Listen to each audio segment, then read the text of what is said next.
Un ano máis xa van 16 a Carballeira de Ribadumia acollerá este sábado a súa festa do pan, unha celebración dedicada a exaltar a tradición deste produto. Esta é unha festa con moita tradición, fai 16 anos, isto de alguma maneira iniciouse no seu momento como un recoñecemento a todos os nosos antepasados, a todos os nosos avós, a todos os pais, que de alguma maneira pois naqueles anos pois traballaban todas as terras e digamos que un dos sustentos alimenticios máis importantes pois era o pan. A partir das 5 da tarde a organización comezará a recollida de postres e empanadas para o concurso de produtos caseiros que se fará ás 8:30. Ás 7 da tarde celebrarase un obradoiro para que os máis pequenos coñezan o proceso de elaboración do pan.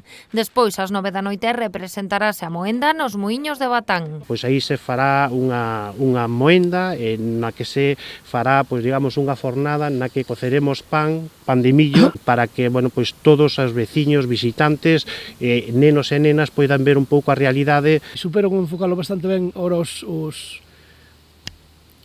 cociñeiros, non? Con estes concursos, que un cociñeiro xa parece que ten un Michelin, que é, non? Entonces creo que no tema da panadería mellor teremos que seguir un pouco por esa estela, non?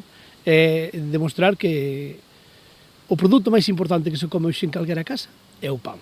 A festa volverá despois a Carballeira coa cea de confraternidade a prezos populares. E se farán ovos con pan de millo, ovos con pan de trigo, bueno, pois cada un o seu escoller. Van a ser precios moi módicos, precios de €1, digamos a ración de pan con ovo, e €1,50 a botella de viño. A celebración estará amenizada polo dúo Marema.